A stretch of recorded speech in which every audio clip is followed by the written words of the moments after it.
Assalamualaikum warahmatullahi wabarakatuh. Salam sejahtera untuk kita semua. Om Swastiastu, Nami Buddhaya, Salam Kebajikan.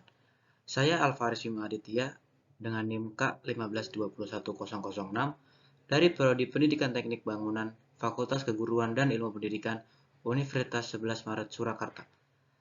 Saya akan membawakan PPT tentang dampak efek rumah kaca untuk memenuhi tugas mata kuliah Teknik Lingkungan yang diampu oleh Dr. Insinyur Cundakus Habsya, Master Sarjana Arsitektur. Langsung saja. Dampak efek rumah kaca beserta penanggulangannya di Kabupaten Bekasi oleh Alvaris Aditya. Latar belakang. Efek rumah kaca adalah proses naiknya suhu bumi karena perubahan di atmosfer. Efek rumah kaca menyebabkan panas dari sinar matahari tetap berada di bumi. Efek rumah kaca diibaratkan rumah kaca untuk tanaman. Sinar matahari memantulkan cahaya ke dalam kaca, namun panas dari sinar matahari sebagian besar berada di rumah kaca. Tahun 1824, seorang ilmuwan bernama Joseph Fourier pertama kali mengenalkan konsep efek rumah kaca. Menurut Joseph, efek rumah kaca merupakan proses pemanasan yang disebabkan atmosfer. Fenomena alam ini terjadi karena pantulan sinar matahari melewati atmosfer bumi, sehingga menyebabkan gas-gas seperti karbon dioksida dan gas lain merusak selimut atmosfer. Joseph Fourier juga menjelaskan, efek rumah kaca sebenarnya bisa terjadi secara alami di bumi. Namun, aktivitas manusia membuat semakin tinggi proses ini. Lalu ada, apa itu pemanasan global? Pemanasan global adalah tanda-tanda naiknya suhu di permukaan bumi secara global. Kenaikan suhu ini bisa meluas dalam radius beberapa kilometer. Menurut Badan Meteorologi Dunia atau WMO, pemanasan global diukur minimal 30 tahun. Selanjutnya ada proses terjadinya efek rumah kaca. Yang pertama yaitu panas matahari merambat melalui atmosfer. Yang kedua, sebagian panas matahari diserap oleh bumi untuk menyimpan panas. Yang ketiga ada panas matahari sebagian dipantulkan oleh bumi. Selanjutnya, sebagian panas yang dipantulkan kemudian diserap oleh gas-gas di atmosfer sehingga menahan panas keluar dari atmosfer. Yang terakhir, panas matahari sebagian dipantulkan kembali oleh atmosfer dan bumi. Selanjutnya ada penyebab efek rumah kaca. Yang pertama ada metana atau CH4, yang kedua ada klorofluorokarbon atau CFC, yang ketiga ada karbon dioksida atau CO2, yang keempat ada belerang dioksida atau SO2, yang kelima ada nitrogen dioksida atau NO2, yang keenam ada H2O atau air, yang ketujuh ada ozon. Lalu ada dampak dari efek rumah kaca yang paling berbahaya tuh yaitu belerang dioksida atau SO2.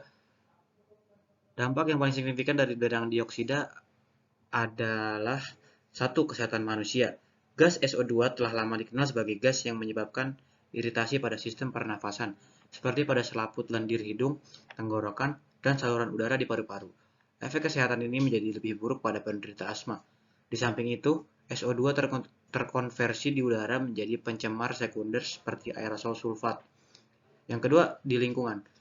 Tingginya kadar SO2 di udara merupakan salah satu penyebab terjadinya hujan asam.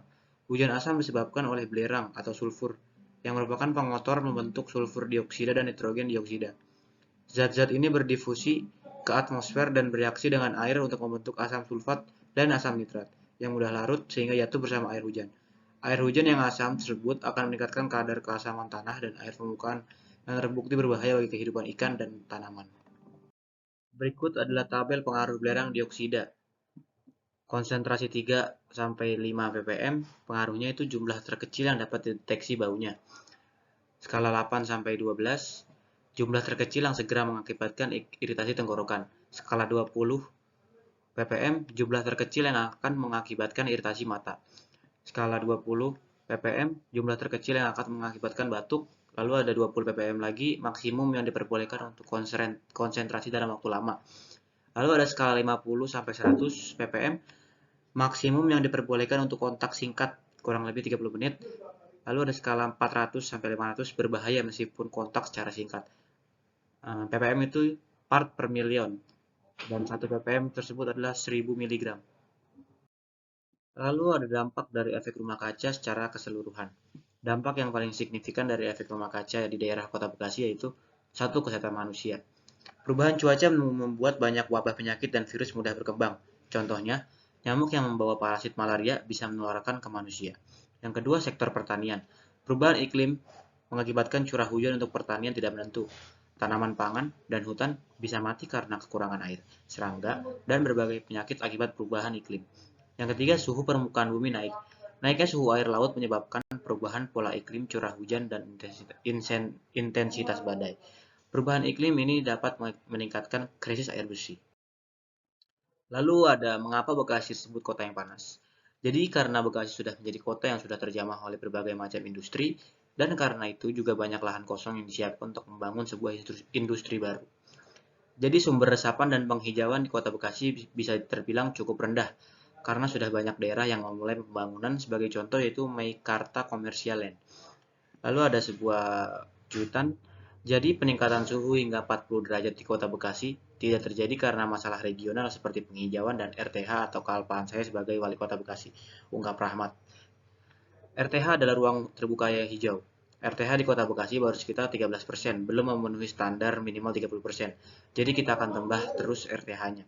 Jadi kenapa Bekasi disebut kota yang panas? Karena kurangnya RTH dan pembukaan lahan semakin banyak. Lalu penanggulangan yang sudah dilakukan oleh sebagian warga Bekasi, yang pertama adalah memakai sepeda untuk jarak dekat daripada kendaraan bermotor. Nah, ini bisa mengurangi polusi udara. Yang kedua adalah memakai kendaraan umum untuk mengurangi polusi. Nah, ini bisa mengurangi kemacetan dan juga mengurangi polusi yang berdampak pada pencemaran udara. Tiga, mengurangi penggunaan air minum dalam botol kemasan. Yang keempat adalah mengurangi penggunaan sedotan plastik dan wadah plastik. Yang kelima ada menggunakan bahan yang bisa didaur ulang, misal dari kain dan kertas. Ya, ini bisa dimulai dari gerakan strawless yang tidak menggunakan sedotan plastik lagi dan bisa diganti ke sedotan stainless steel atau sedotan kertas. Yang keenam ada pengelolaan sampah organik menjadi pupuk kompos. Yang ketujuh ada melakukan kegiatan car free day setiap minggu guna menurunkan tingkat polusi di kota tersebut.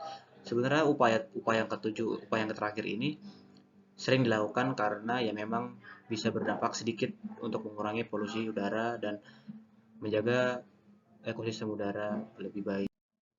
Jadi kesimpulan yang dapat ditarik dari PPT tadi ialah pentingnya menjaga keseimbangan iklim dan cuaca dengan tidak menambah efek rumah kaca yang berlebih dan mulai menjaga bumi dengan gerakan sayangi bumi, maka semua ekosistem akan terjaga dan pencemaran polusi udara bisa dikurangi agar umur bumi bisa lebih lama lagi. Berikut adalah referensi yang saya ambil. Terima kasih. Sekian PPT dari saya, kurang lebihnya mohon maaf, dan bila ada salah kata mohon dimaafkan. Selebihnya, wassalamualaikum warahmatullahi wabarakatuh.